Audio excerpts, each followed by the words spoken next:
name is Adesuwa Nyemkwe. I'm talking about fear today.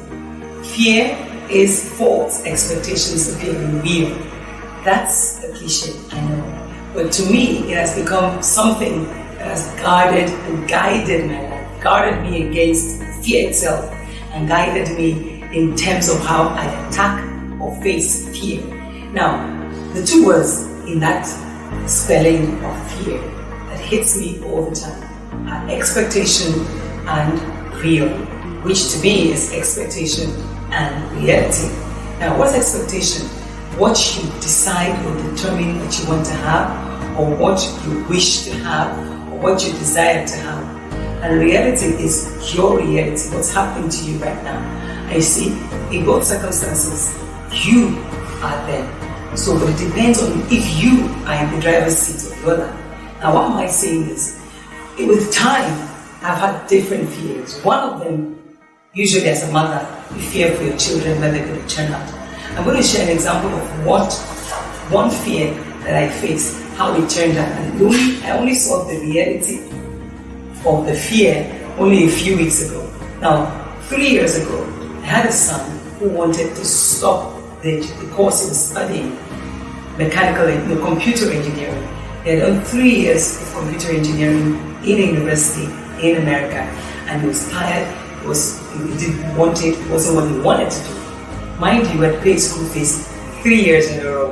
And that's like $120,000. And your son says, I don't want to do this. We battled this for a year, but eventually he was falling into depression, and he was facing the risk of getting involved in bad habits like smoking and drinking. And it was even to a point where we thought he was going to take his life.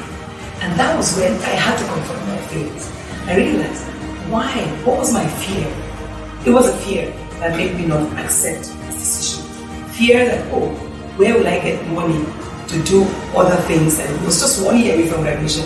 Where am I going to get $120,000 to another degree? He wanted to study music. Second of all, what would people say? All of those, when I realized that I am not in control of what people say. I'm not even in control of how much I'm going to spend tomorrow. But I'm in control of how much I can make today to make tomorrow better.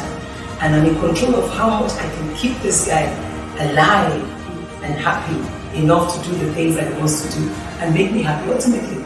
So I confronted that fear. To tell you, it wasn't easy. But when he graduated a few weeks ago now, top of his class, suddenly those fears became nothing.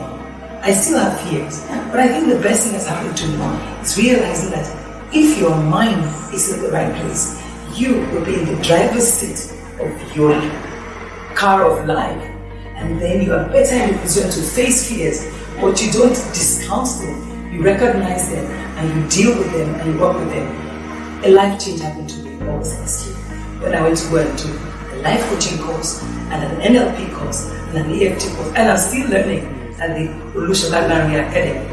You know what? That thing was like a lifeline. It opened to me all that is possible in life. I set out to do that training because I wanted to begin to coach, something I do ordinarily, mentoring, training, but I wanted to coach, and I thought this was a new line of business. I am going to begin to make money from this. But guess what? I graduated in December, finally finished my course. Fear hit again. Do you think who will pay for what you're doing? Who's going to pay for this kind of thing? And all of those things. But then again, because now I know when that sets up, I get on the driver's seat. How do I get on the driver's seat? I call my coach. In this instance, it was TC. Listen, I'm afraid.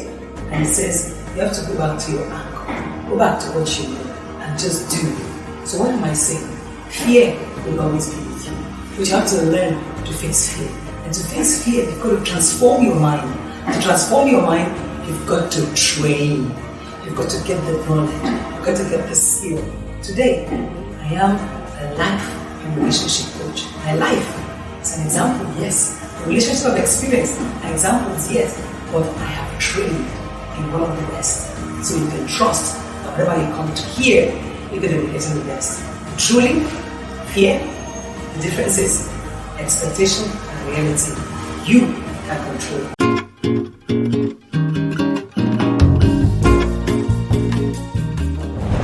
Hello everyone, my name is Yeti Williams. And I'm the founder and CEO of Lagos Moms, which is a parenting platform and community for parents, moms, dads, caregivers raising children in the 21st century to be successful digital citizens. I'm also a wife, I'm a mother, I'm a social entrepreneur, I love digital media, and I am a coach. I'm a parenting coach and an abundant living coach. So I wear many hats, but it wasn't always so straightforward and easy for me to make sense of everything. So you're going to wonder, how did I get here? I got here by realizing that there was more. There was more I needed to do. There was more I was meant to do here on earth. And while certain things that I had achieved were great and I was thankful for them, I realized that there was much more I needed to do. This led me actually to OLCA, where I started taking courses back in 2015. My first course there was life coaching and NLP level 1. That year was a pivotal point for me in everything changing. Everything from thinking my dreams and desires were too lofty and or that I couldn't achieve them. So the fear initially was from a fear of uncertainty, a fear of, could I really do it? A fear that, if things didn't follow a certain pattern that a lot of us have been raised to believe is the way. If you seem to be veering off the way, it starts to make you a little bit uncomfortable. At least it did in my case. A little uncomfortable about whether or not these things I had in mind were actually things that these goals could actually become reality. Hi, my name is Jola Grace Emmanuel. I'm a certified life coach. I'm also a mental health advocate and in ELP and NLP therapist. Having been through abuse, so many years of physical, verbal, all kinds of psychological abuse, I knew that there was an issue with my soul. A lot of people underestimate the impact of abuse on the life of a victim. It literally takes away your worth. It takes away your self-esteem. It takes away your confidence. It takes away your belief in yourself. It just makes you feel as if there's something wrong with you and you're no good at all. And I knew I had to start the journey of transforming my life by transforming my mind. I learned a lot of things about being self-aware, about understanding the way my mind works. I learned a lot of things about discovering who I was. I had to go on this journey of self-discovery. I went on this journey of being aware of what was going on in my heart. I went on this journey of beginning to understand myself and beginning to love myself, because I began to understand that there is more in me that I think that is in me. I began to understand that I'm not just a broken piece. I'm a masterpiece, and that what is inside of me is the world is waiting to be blessed by what is inside of me. But I needed to go on this journey to begin to transform my mind. I needed to begin to learn how to regulate my thoughts, how to regulate my emotions. I needed to begin to learn how to regulate the decisions and the actions that I took. I needed to learn how to begin to identify the beliefs that are not working in my life. I needed to learn how to identify my values. Are my values working for me, or are my values working against me? What are the self-limiting beliefs that are operating in my life that I need to deal with, so that my mind can be transformed and that my life can be changed? When you have a physical ailment, you go to a doctor in a hospital, and they give you a prescription, they tell you what to do to help you get better.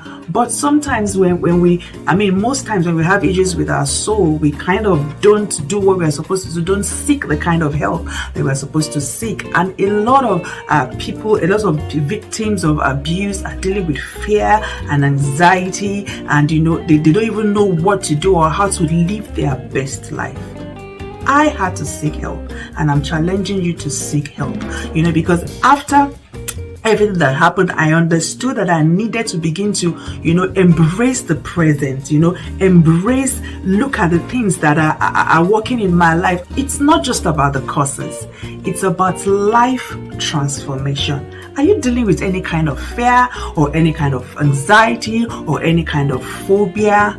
I want to challenge you to get in touch with the Olusola Coaching Academy and begin your journey to life transformation. Begin your journey of mind transformation that will bring the transformation to every area.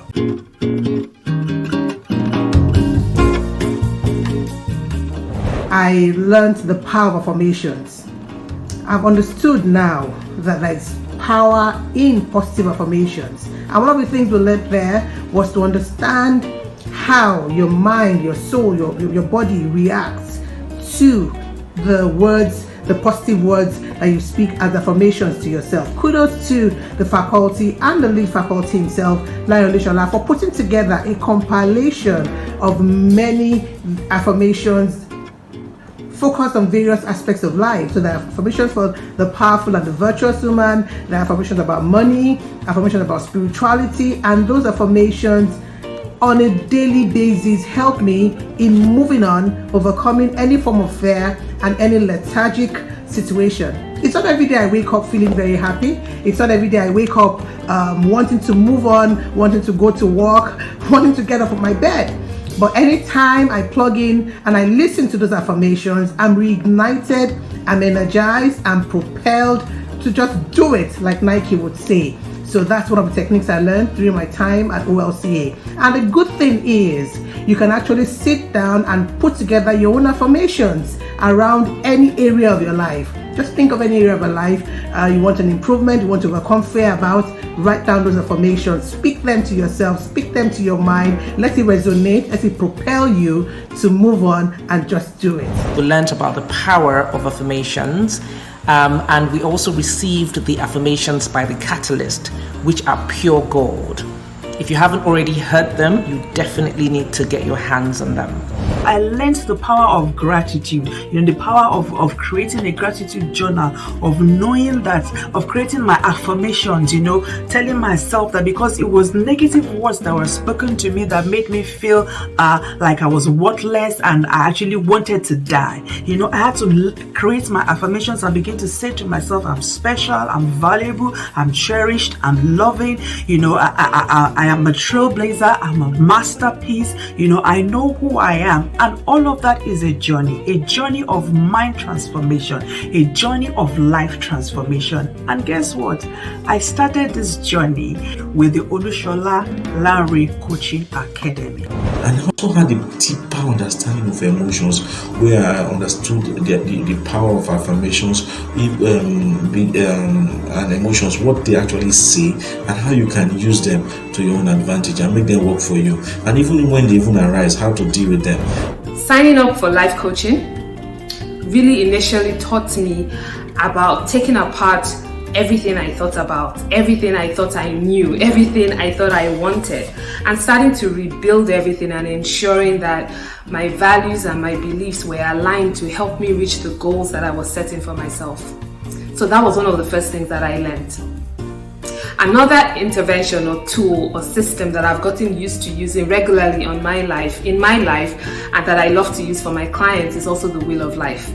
The Wheel of Life is a fantastic tool that I learned, and basically it helps you look at your life as a whole picture, and that you need to have everything in harmony. But it's easy to say you want harmony if you don't know what that harmony looks like, what it would feel like. If you cannot visualize it, you cannot create a vision around that, and then start to change the things in your environment to ensure that you can achieve this goal or goals that you have. It can be very difficult, and that's where goals sometimes stay as wishes. A wish is a wish. Anybody can wish anything.